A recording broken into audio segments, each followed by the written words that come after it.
to all. Welcome to the first episode of Syndicate Speakers by Assam Model United Nations. I am Tanviru Zaman, your host for the show. Today we have with us Mr. Manas Pratim Sharma as our guest speaker. Mr. Manas completed his schooling from Gurukul Grammar School, Guwahati, and is currently a history undergraduate at Hindu College, Delhi University. Mr. Manas started his public speaking journey from his school days. He has been a part of various MUNs as executive board members, organizing committee member, and as delegate.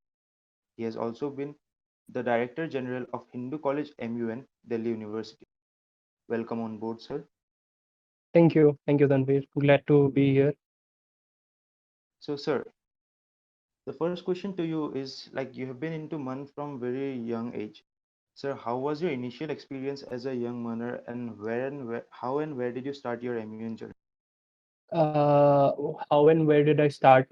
Like every other, MUNer, I also started from my school's intra MUN. It was called Intra Gurukul Model United Nations IGMUN, and I was in a committee that was discussing Jammu and Kashmir conflict, and I was given the portfolio of Nehru in my very first MUN. So that was, something that I did not expect, and I did well. I did say my points, but again, it was a very new experience because I did not know anything about the ROPs. And my first MUN, I ended with a verbal mention, which was a decent enough start for me. So yeah, that is how I started my MUN journey. But if you ask me about the initial experience, I'll say that my initial experience was really good because when I compare the uh, kind of exposure that you people are getting today, or the the younger kids that I see today who are joining as first MUNers, first timers into conferences that I chair, or someone like my friends who are chairing right now, I'd say compared to them, we had a much better experience with MUNs to start with. We Because right now what I see is that the quality of MUNs in Guwahati circuit, or as well as Assam circuit, is not quite up to the mark, or quite can't compare to the kind of MUNs that we did. We used to go to IIT Guwahati Model Nations, or say Guwahati GMUN. There was a conference called GMUN which happened in your school itself, Don Bosco, if I remember Yes, sir. correctly. The So first MUN in Don yeah, Bosco.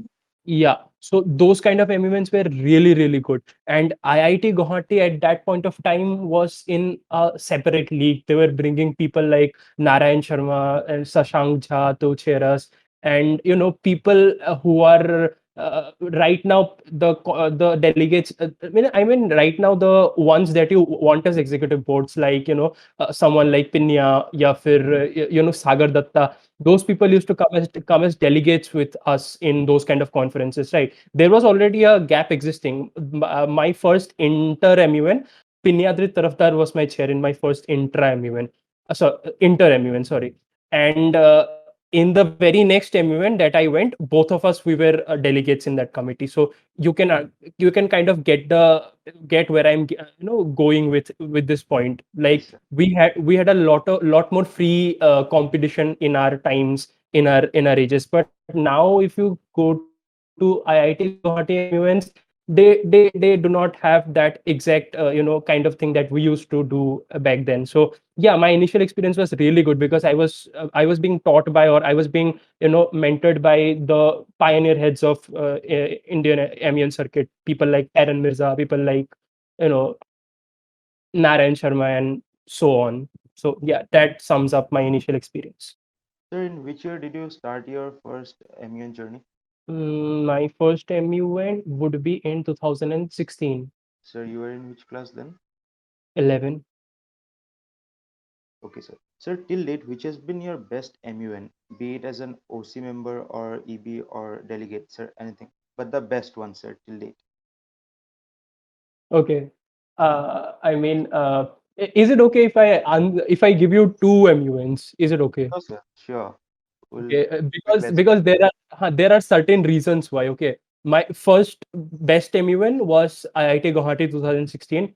Ulcherman, I believe. That was the Ulcher edition, and that was my best MUN as a delegate, because that was the very first experience of what it feels like to sit in a committee of 120 people, all of them shouting at you at the same time, right? And So being which was cheered the by. delegation committee then? Uh-huh. So what was the committee you were in and what was your delegation? I was in. I remember it was Gaurav Gogoi. I guess it is Lok Sabha. It should be Lok Sabha. I guess Gaurav Gogoi was a Lok Sabha member back then MP, from yes, he Koliapur. was a From MP then. Koliapur. So yeah, that would be the thing, if I remember correctly. So yeah, that was a very good experience. The first one, all of the people shouting at you. But yeah, then I realized that I am not the Indian committee material. I don't do Indian politics too much nowadays. So I moved to the other international committees. But that was a very good experience because that was the very first one. Okay. And my second best MUN, I'll have to name this. I'm being a little biased, but I'll have to name this.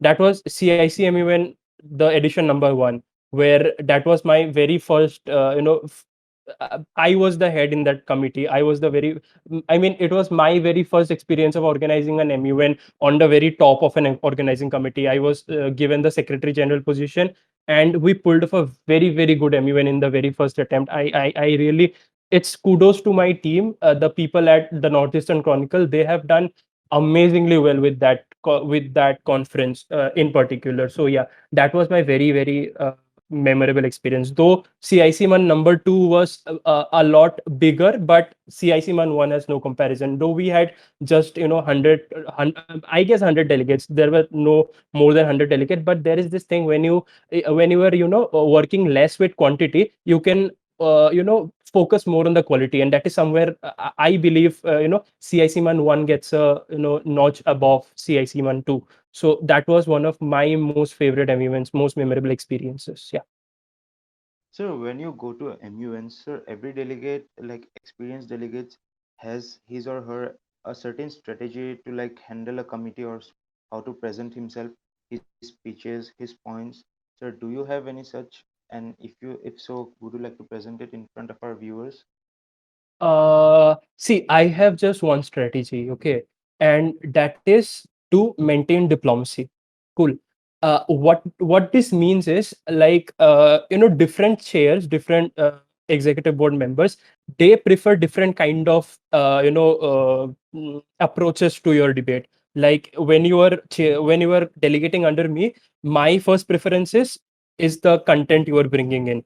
I will be a little lenient on your ROP, but I am very, very strict on what content you are bringing in. And if people start repeating the same content over and over again, I just ask them to sit down. That is what I do. So my biggest strategy is to maintain diplomacy, because for example, maybe I accused another country of something like a green cover rate or something in a UNEP, okay, environment program, and the delegate replies to me with what the delegate replies to me with is that you cannot blame me on my green cover because your country is not doing very well either.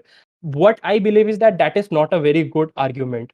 That is a very reduced argument. I gave him a certain thing to be clarified, and he repeated. He just came back to me, or they just came back to me with a reduced counter argument that even your country is not doing good enough. So that is something I never do. What I always do is, whenever a question is asked to me, I give a very detailed answer why my country is facing a problem or something, and then I just sit down. I wait for the next time I'm getting to ask a question, and then I ask my question at that point of time. I don't believe in being over fiery in a committee. I always believe in being diplomatic in a committee. There is a certain sort of conduct that goes on in the United Nations, and I believe it is very important for delegates like you and me to maintain the same in MUNs. And that is something that hasn't happened in Assam circuit or Guwahati circuit recently. What I have seen in MUNs is that people are way too disruptive. People give no damn about the ROP. People just shout over each other. That is not how UN functions. I'm very sorry. That is not how UN functions. So my strategy has always been to be respective, to have respect towards the ROPs, to have enough respect towards my fellow delegates and my executive board members, and that has worked for me so far. To be very honest, that has been working for me. And I also say this before starting my own committees, that I do not like disruptive delegates. Please don't come to me with questions about every single speech that people are talking about. Rather, use your common sense. You like, it's not, if obviously if it's a first timers committee, I'm much more supportive of them. But yeah, when it's a good committee, a college committee that I'm chairing, I always say that, if you are being disruptive, you'll lose your points. And that is what I do, I follow. Yeah, so that is sort of how I prepare myself for MUNs. Sir, initially when people start their public speaking journey, they have the stage fright. Like many, it has been seen in young MUNers, budding MUNers, and debaters. Did you have this stage fright, sir? Did you suffer? uh, Actually, I'll have to, if I'm being very honest here, then luckily, no, I never had stage fright. I was speaking in morning assemblies from a very young age, and in our school we had that exercise, like, my teacher used to ask people to stand up in their places only and to speak things. We had two, three types of assemblies. We had a morning assembly with the whole school, then we come to our class and we have a class assembly also, where people speak. So I think that sort of cultivated in me. I never had stage fright, okay. But what I did has have as a MUNer in a college, like, it's a very big transition when you go from being a school MUNer to go to the college level or university level. So I had this thing like, what if my points are not good enough, or what if I'm not making enough sense. So I had that thing in me. But I believe the only solution to both of these problems, even if it is a stage fright, or even if it is, being less confident about your points and your research, is to just get away with it, just speak it out. Like, there's like, it's a cliche to say, but fears are only overcome when you face them. So I believe, start somewhere, you will reach somewhere or the other. I have got so many, first timers in my committees recently, who haven't been on MUNs. But yeah, they one of the main reason they say is that I have stage fright, I cannot speak in front of people, so that is why I tried joining MUNs. Then they don't speak for the whole committee. Then I said, why did you join the MUN then? You said me that, I'm joining the MUN because I have stage fright, I need to overcome this, but you did not speak throughout the committee. That does not make sense. So what I do is, I always make sure that they at least have one speech or two. And it's more about, starting somewhere. And that is something that has helped me with my first timers. Basically, I have given them feedbacks on speeches. I like usually do that after every delegate speaks, and that has helped a few of my delegates also. And today I can proudly say that, a lot of these students that I meet in MUNs, they text me up someday that, sir, we are in so and so organization, we want to do an interview. Or, sir, we are in so and so, we have started a so and so Instagram page, will you still please follow it and give it a share or something like that. So those things are really positive, right? Somewhere, like, I saw them, they weren't even able to open their mouth and speak that my country supports this or does not support this. And to now they are, starting, they're doing something, they're running Instagram pages, they're opening foundations. So that's really good. That is something that helps me, that, is a pleasure to me, is a sort of, satisfaction to me that I have gained. So yeah. Sir, like, how do you think that people can overcome their stage fright? Do you have any like tips or techniques, like by seeing your peers or fellow delegates when you chair? uh, I'll give you this one thing. I'll give you this one thing. See, okay, first thing is to start somewhere. You'll have to do it. Okay, you'll have to face your fear. Only then you'll overcome it. But there is one small thing that I have found useful, and that it comes from the what do you call it? I mean, my school's headmaster. Okay, not the principal, but the headmaster, the second in command of my school. Okay, Dr. Sabyasachi Sarkar. So what he used to say me is, if you feel like you cannot speak your speech out or something like that, try doing this, or stand in front of your mirror and try repeating what you say. Okay, so that maybe was okay. I went to him the next day and I said, sir, I did it. I spoke in front of the mirror. Then he asked me, do you now have confidence? I said, no, sir. Then he asked me कि ठीक है, you did it in front of mirror, you spoke to yourself. Now take the second step. Take make your mother, your father and your sister, I have a sister also, so I'm not a single child, so take your family and speak in front of them. ठीक है, like speak in front of the people that you are okay with. ठीक है, that you are confident with or that you are close with. So I did that.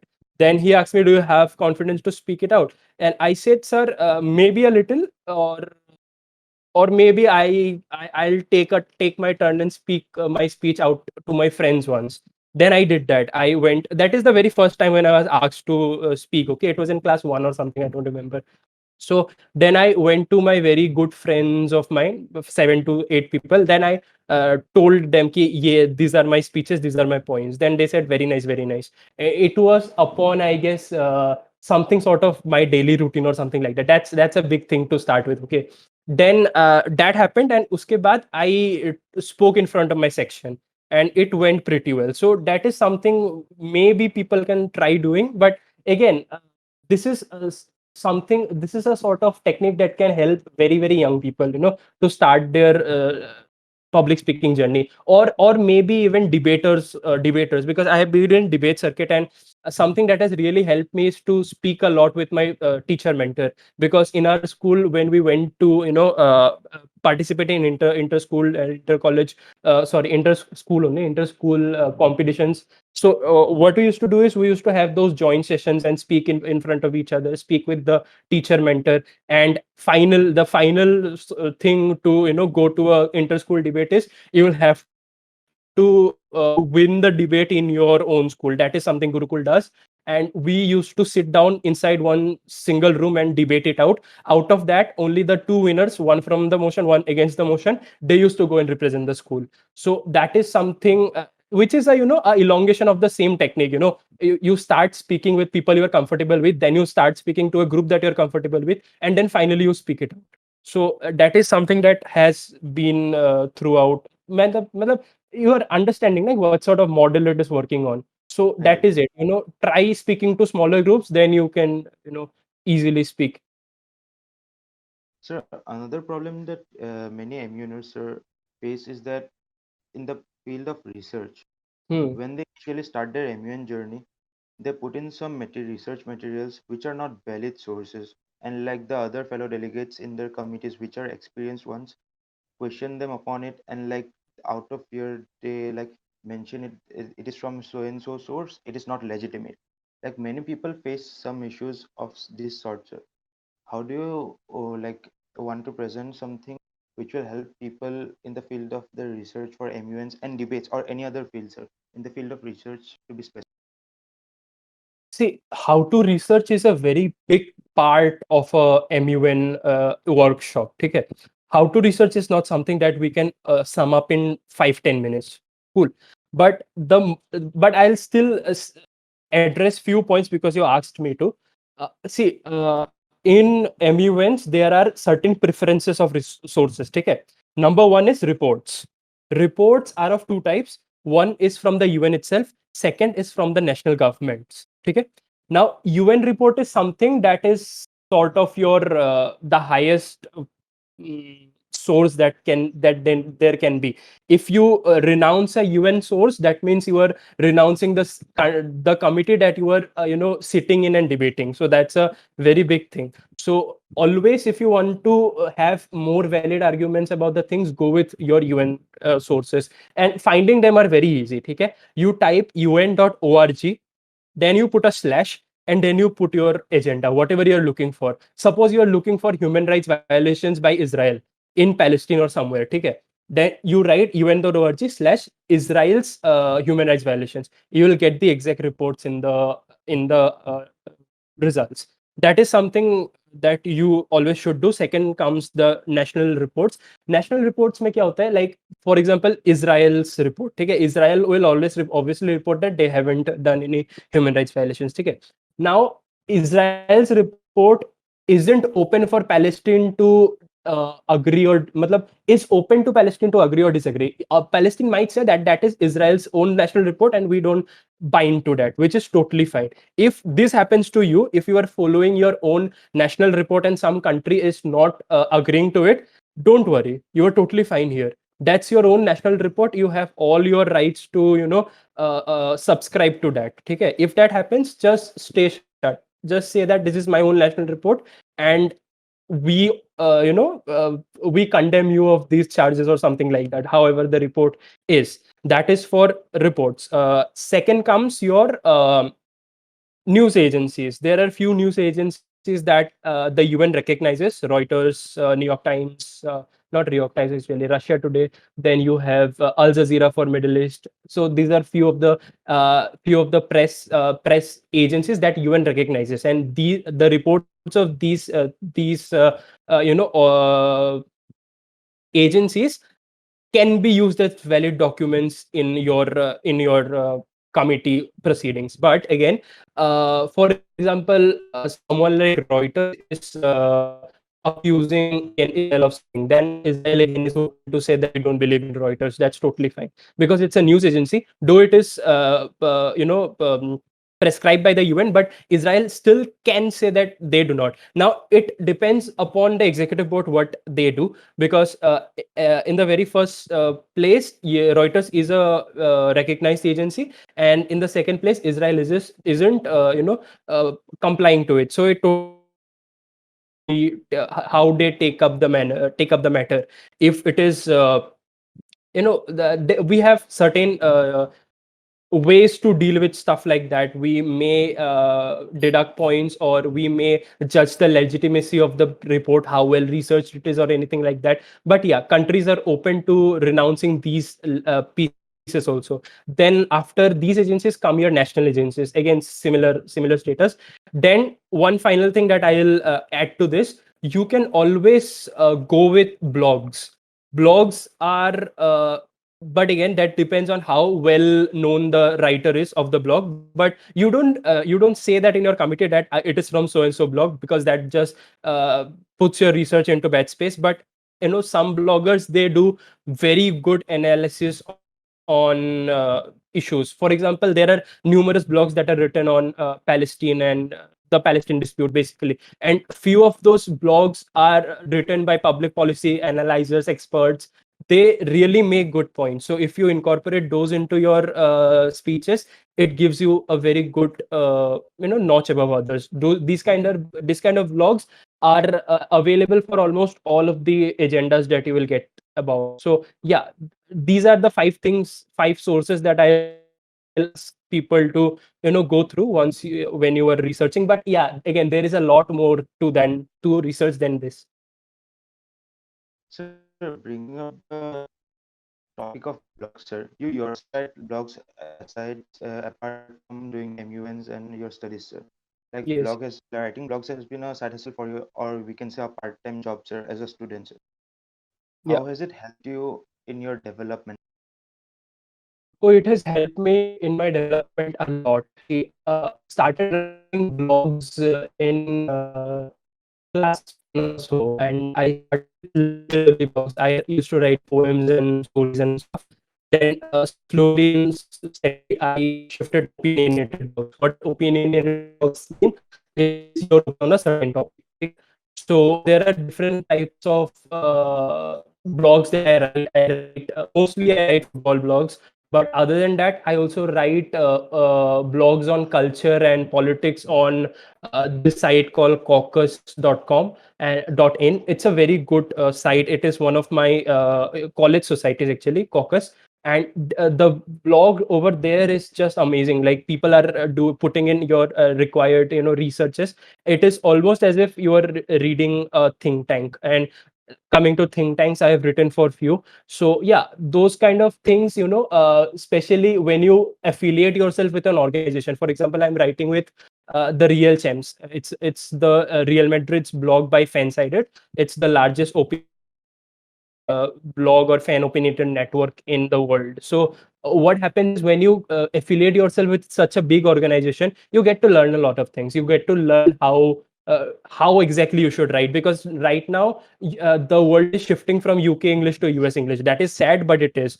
The new the new grammar structures that we are using, the new softwares that you are using are totally in compliance with US grammar. So that is something that I have learned from writing blogs and how to structure sentences in US grammar. And other than that, obviously you get to learn a lot. You get to learn a lot about citing sources, which are the claims that you are making needs citations or stuff, and how to cite sources correctly. And above that, if you are into online publishing of any sort, there is something called SEO, which is very important, search engine optimization. Okay, what SEO basically does is it puts your result on the top of any search engine, may it be Google, may it be Bing, MSN, anything. So SEO optimization is something that I have learned by doing blogs. So yeah, those are the things that I have learned from blogs, and it's very interesting. Sir, recently a few days ago, there was a trend in Twitter like hashtag normalize part-time jobs for students. On Instagram pages also, there were many posts being shared regarding so. What's your views on this, sir? I mean, see, I understand this was trending, huh? Normalized part-time jobs for students. That was specifically for India, because everywhere else you have part-time jobs for students. Okay? So, what I liked about is that few of the people, they came up with a counter movement, and that was create part-time jobs for students, not normalize, create. That is very important. We do not have part-time jobs for students, to be very honest, because if you go to US or UK or either of the European countries, Western countries, what happens is students, they take up jobs like waiters, jobs like in a general store, or in multiplexes, cineplexes, like giving popcorn to people. We have seen, I mean, what is our escape to the Western world? It is Netflix and Amazon Prime and all other shows that we see, and in all of them we have seen what sort of jobs are available for them, right? So again, even I was planning to take up a job like that, because I kind of had my plans of going to London to study further. But again, there also I was searching for jobs like general store managers, or stuff like that. So the contrast in India here is that these kind of jobs, waiters or working in stores, these are not part-time jobs. The people who do these jobs are depending upon this single job for their livelihood. Like, there is a stark contrast. Okay, here a person who is working in a cineplex giving you popcorn, his livelihood depends upon the money he will be making out of this. Okay, if these jobs are given to students, what happens to those people, right? Like There is a no. you and me, the shop that we get our grocery from, even even I know that there is one person, one boy who gives us the packages everything and gives it to me, us, right? That person is literally depending upon his livelihood through the money he's making from that job.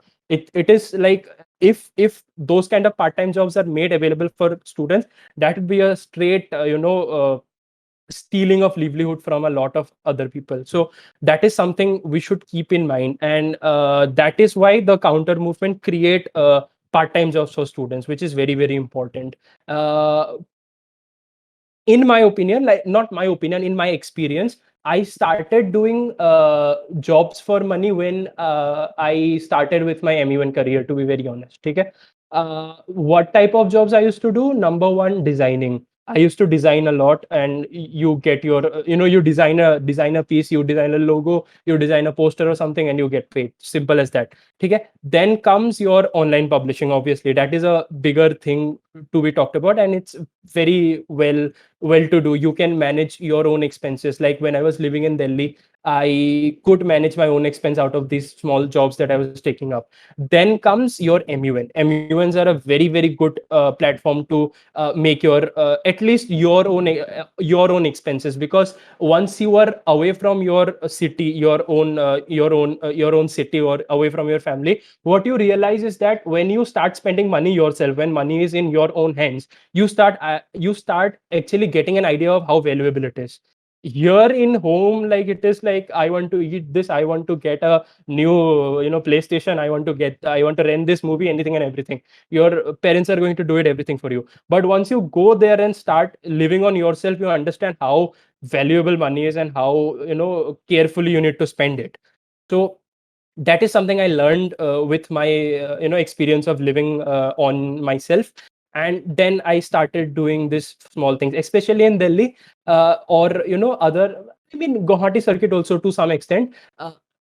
Conferences are always held for prize money, so, and it's a very good way to you invest around 900 to 1200 rupees as your delegate fee. Yes, that is the fee in Delhi. There is nothing more than 1200. Above 1200, no immune is going to run in Delhi. That's as simple as that, because the idea is to make a little more accessible to everyone. So you put in your $1000 or something, and then you do your research, and if you win, you get 10,000 for being the best delegate, or you get 5,000 for being the high com. That is always available. And other than that, obviously there are jobs with certain money, which is being an executive board. If you are being an executive board, you will get your remuneration, and you can easily manage your own monthly expenses or stuff like that. And since now you do not have either of the options, you cannot go to MUNs that give cash prizes because pandemic, and obviously executive board remunerations are cut by half or so.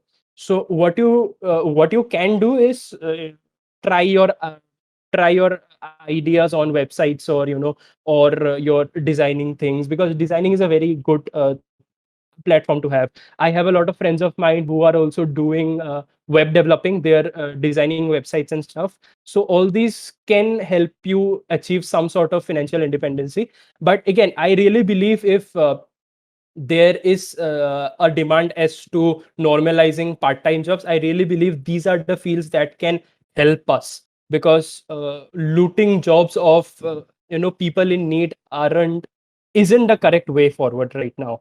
And to be very honest, if I start waitering in a restaurant because I want to meet my monthly expenses, my parents are not going to allow it. Simple as that. Our Indian parents, our Indian society setup is very different. But I don't say it is correct. I duly oppose it. I duly want to change it, but the change of that sort will be a very long process. So until then, I guess these sort of jobs or this sort of quick money making mechanisms can help students like you and me to meet their monthly expenses, and staying a little off your father's pocket, to say the least. Sir, doing side hustles as such like part-time jobs while studying, sir, it requires a lot of hardship, sir.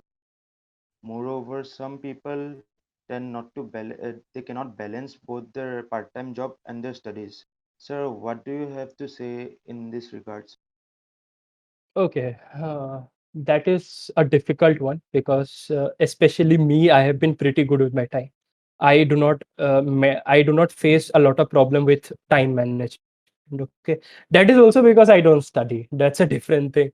I do not study. Once you go to college, you don't study, so that's a different thing.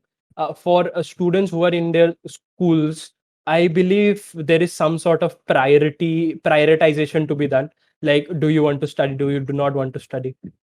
I'm sounding like a very bad mentor here right now, but No, yeah. sir, no, sir. But see, the thing is, even in my class 12 or so, I did side hustles like this. But you need to understand that if you really want to do something, you will manage the time. That's not a very big deal. Okay. And obviously, work according to your situations. For example, I'll never tell you to write blogs while your exam is just 1 week afterwards. So no, don't do that. Take your time, manage your time in such a way that you can do both of these things. Okay. And I like to add this one thing which has really helped me, and that is to try and take up jobs with companies that do not work under IST, Indian Standard Time. I have done that, and that's very helpful. Okay. The company that I work with is Fansided. They are located in New York, so that is the Eastern time. Okay, Eastern US time. So by the time I get up from my sleep, I can easily write my articles and submit them. And in around evening 5 or 6 in India, the message will come from those authorities that thank you for your submission, we'll be looking after it. So it matches a lot. And by the time I'm sleeping, the editing takes place and it gets published. Understood? So that is something that you could do. Try taking jobs with, and basically, to be very honest, online publishing things like your fan-sided SB Nation, or Quora, or all of these. Quora is chalo self-handled, but a few which have a hierarchy in place, like you send your pieces, then they edit it, then they publish it. For places like those, most of them are located in US only.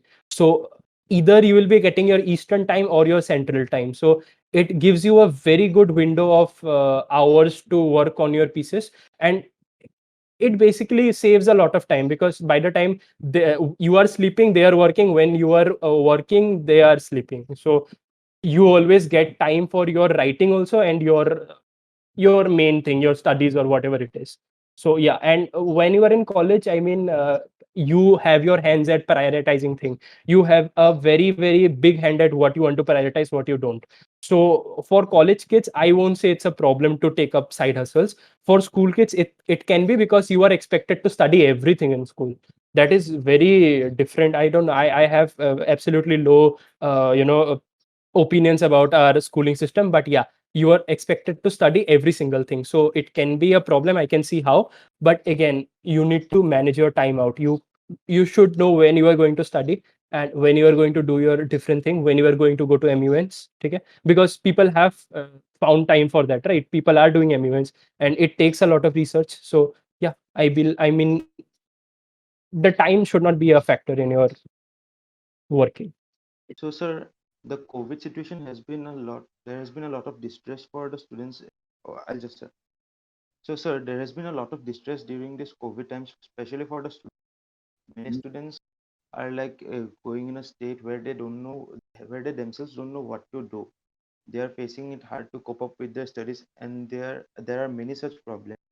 So, what are your views, and if like you would present some tips for the students for their development in this hard times of COVID, sir? Well, what I believe is that with the pandemic on, the academics and studies have taken a backseat. Okay, and you are getting a lot of other time for your other activities. And I believe there are two ways towards looking at that. Number one is that education is compromised, whereas number two is that you are getting a lot of free time to engage in different sort of things. Like, there are so many virtual conferences happening, and other stuff. So you are getting a lot of time that can be put into productive aspects. I always like to look at situations positively, and I believe you should do too in this point of time. The education thing, yeah, obviously it has been a very difficult year or year and a half. The thing is that the virtual classes, they don't work as good as physical classes do. And the attendance has reduced. To be very honest, I did not do my classes regularly. Now to chalo, my classes are over right now, and I'm just waiting for my final exams to be a graduate. But what happens is that uh, like the amount of studying that we used to do has totally reduced. That, I mean, in college anyway, people don't study that much. People engage in different things more. College is more about doing other stuff. But speaking for the people who are in school right now, I have seen a few of my younger cousins, or my own sister. She is a teacher. She teaches kids of like class 11, 12. She's a postgraduate teacher. So the thing, I have seen them, my those people struggle a lot with both exchanges, like receiving and giving. Like, education is not going the way it was planned. But again, I believe these are times to, I mean, I believe this would lead to a better thing. I mean, because nowadays, what students are doing is they are dependent more upon their own self reading, rather than your every other time pinging up your teacher on WhatsApp or on call, that I did not understand this part. So I believe those other things are really good. And obviously the champion players are the online tuition mechanisms. They are very happy right now. So yeah, I mean, those are the changes. And how it has affected me, I haven't done my classes. That is the only effect I have seen. Other than that, there has been no stop at gaining knowledge, because there is no stop stop to that. You can always gain knowledge either way, however you want to. So yeah, those are the things.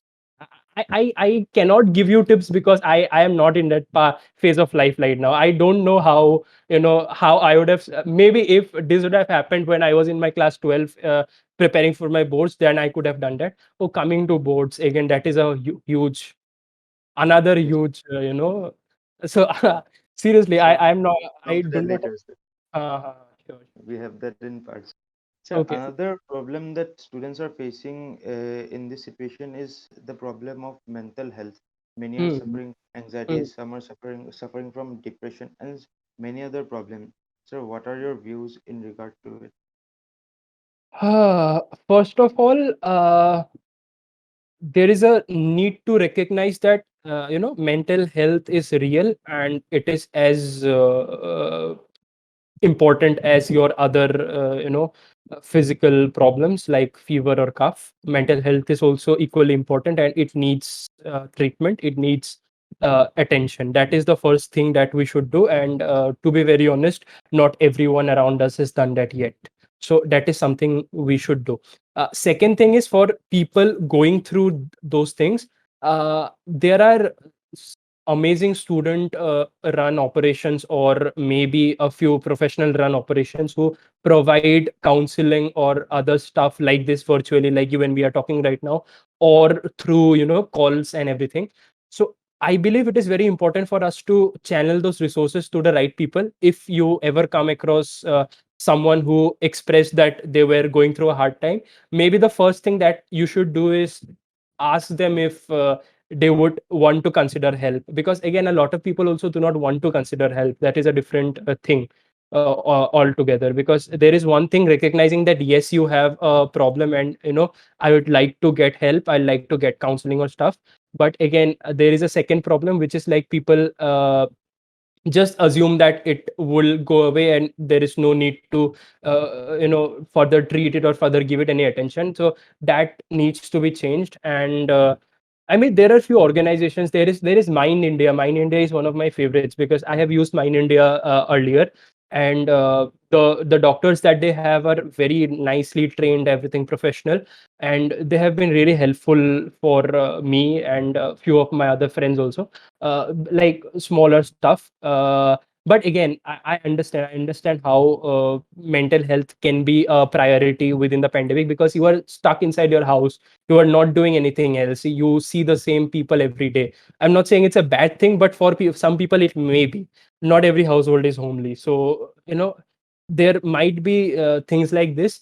But the only solution here is to come out, at least have that one friend whom you can talk to, and at least for people like you and me who are looking to help, at least be that one friend who helps, at least be that one friend who tries to hear.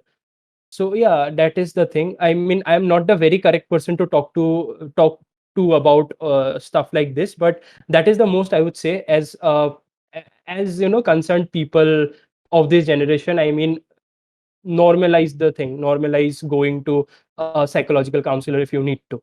So yeah, that is the thing. Sir, another problem that has arisen in recent times is regard to practical classes. Sir, practical classes are now being conducted virtually without any physical equipment. Hmm. Sir, it has been affecting many students, be it Hmm. from science stream or any other streams. People Okay. require physical equipments for practical classes and physical demonstration also, but it has not been provided, yes, or any such proper facilities has Hmm. not been provided by any institution as far as we know. So, what do you have to say in this? I mean, there is nothing much to say, because obviously you cannot blame anyone here. Like, this is totally situational. Like, you cannot expect a government to supply uh, equipments for your experiment to each and every house. So that cannot be done. I think what can be done is, maybe our app creators can come to help with this. Maybe we can get a simulation app like of sorts that can help you with experiments. To be honest, I do not know much about this, and I don't. I am a humanities student. I haven't done a lot of experiments. The most experiments we have done with is geography, and I can see how that can be a very big problem for students of sciences, because you need your practical understanding a lot to be a good, uh, to have a good understanding of the concepts. But again, the only solution I see right now here is to develop something in the virtual area, or virtual,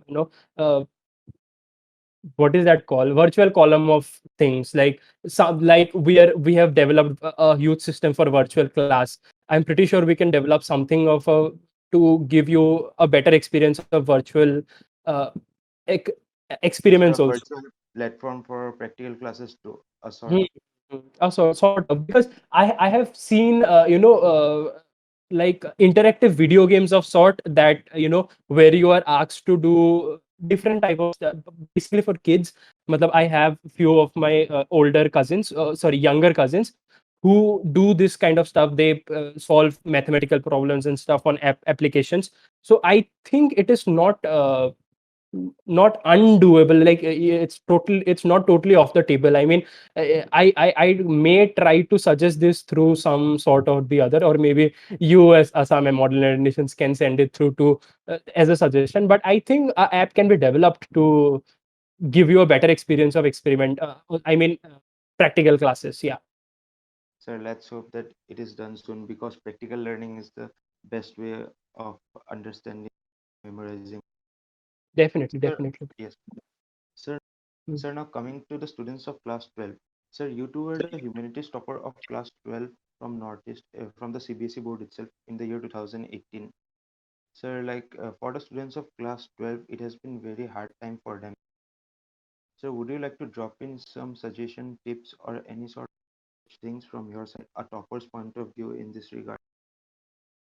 Well, I mean, see, I mean, a lot have changed since I, did my class 12 exams and now.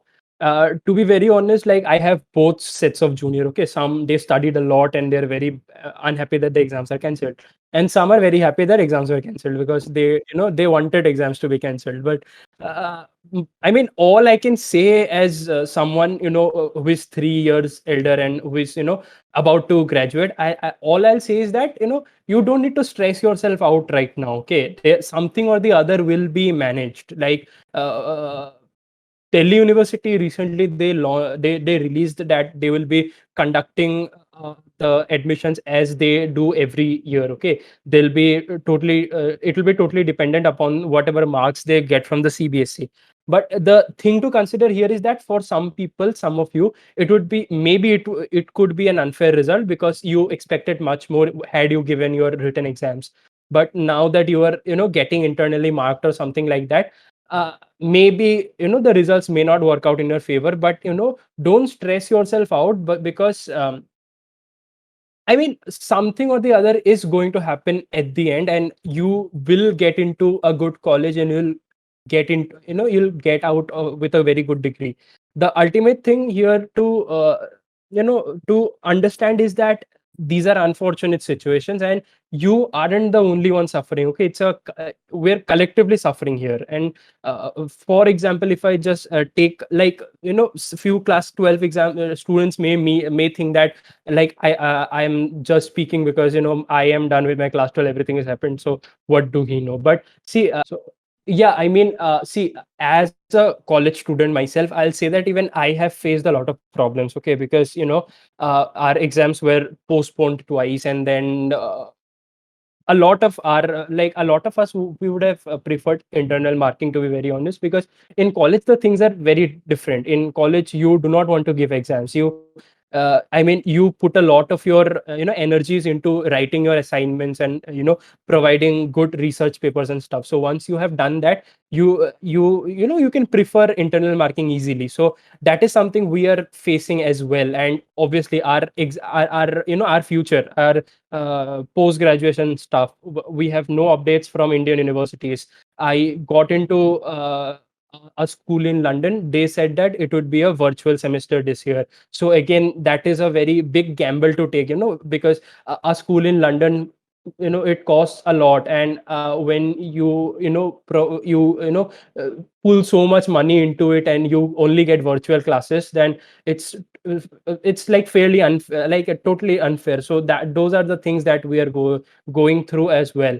So I mean, all I'll say is like just hold on, see what happens, and then we will somehow or the other, get out of it. And especially if I need to tell like about me, see, my DMs are always open. People who are willing to discuss their future plans or anything like that. If at all you think I can be of any help, now that it's very stressful. A very dear friend of mine called Laksh, he also did this. He also asked a lot of people if they wanted any sort of advice, and totally, if anyone wants any sort of advice, I'm open for it too. We can get connected. You can message me and everything. And I mean, don't worry so much, because ultimately, getting into a good college and graduating is all that matters. And you have successfully crossed a very beautiful part of your life. You are no longer a school student now. I mean, focus more on that. You have graduated high school and you are about to take a next big step into your life. So I mean, these are unfortunate times, but we'll have to some way or the other maintain that balance. So yeah, that is what I would like to tell to my juniors who are about to graduate class 12 now. Thank you, sir. That were very kind words from your side, sir. Also, thank you for responding so well to the students. It is grateful from your part that you are seeking to help those in distress. With this, we have come to the end of this first episode of Syndicate Speakers by Assam Model United Nations. Thank you, sir, for joining. So, before ending this session, I would like to make an announcement on behalf of the team of Assam Model United Nations. For the first time, Assam Model United Nations has come up with its very own virtual conference, which will be held on 10th and 11th of July 2021. For more updates, follow us on Facebook, Instagram, and Twitter. Thank you.